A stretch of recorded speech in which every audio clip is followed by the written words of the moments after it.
about bullies. Those grizzly bears that seem to think that they're allowed to make you feel unsafe and uncomfortable. We showed you some ways to deal with those grizzlies, from playing dead to traveling in packs. But what if the bears could follow you, worming their way through the series of wires that now make up such a huge part of our lives? Today on Wellcast, we're taking a look at cyberbullying. In many ways, cyberbullying can be much scarier than physical bullying, and much harder to escape too. But that is okay, because your Wellcast army has returned to back you up. We're going to teach you a 4-step method for escaping the clutches of cyberbullies. Are you ready? Unsurprisingly, cyberbullying is extremely detrimental to your health. The Journal of Adolescent Health found that cyberbullying victims are more likely to become depressed than targets of traditional bullying. And cyberbullies don't really have much in the way of motives either. With bullying, there's normally an imbalance of power. But you don't need to be powerful to harass someone online. You just need the internet. According to the American Counseling Association, 40% of cyberbullies engage in online aggression just for fun. Okay, it doesn't really help to know that someone who's constantly harassing you over Facebook has no reason to do so, but you should take comfort in the fact that it does have very little to do with you and everything to do with the bully's own super weird issues. You can't fight those issues.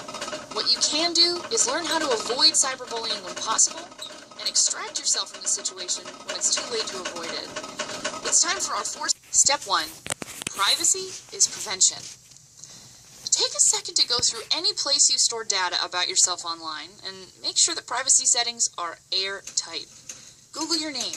See what comes up. Make sure your Facebook settings don't give out your email address or phone number. Step 2. When bullied, don't respond and don't retaliate. This is a ridiculously hard rule to follow because, hey, you're getting sent awful things, and the first thing you want to do is fire back. But think of it like this, though. Engaging with a bully is like pouring water on a grease fire. It seems like the obvious thing to do at the time because, holy crap, my stovetop is in flames! But water just spreads the fire, and retaliating to a cyberbully just encourages the bully because you're giving him what he wants. Step 3. Block the bully if possible. What's better than ignoring a bully? Making it impossible for him to contact you, that's what. Try one of the following methods to make it harder for your bully to reach you. If you're on a messaging system, set it up so that only contacts on your buddy list can contact you. If this doesn't work, try going invisible or blocking the individual screen names that you know to be dangerous. Screen all incoming phone calls and text messages. If necessary, temporarily suspend your social media pages.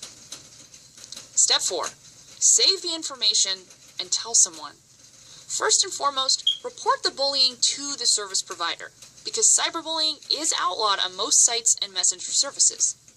Cyberbullying is also illegal in most states, though some bullies might think they can get away with a lot simply because nobody knows who they are. What they forget is that they're leaving a pretty significant electronic trail.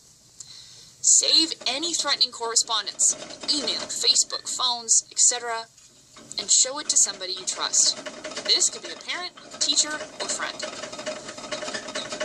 To recap, if you're being cyberbullied, first, make sure your online presence is as private as possible. Don't retaliate, but block the bully from communicating with you as much as you can. And finally, save all information and tell someone you trust about the bullying. If you would like more advice on dealing with bullies, like why you should never listen to a bully in the first place, click back to our last bullying episode.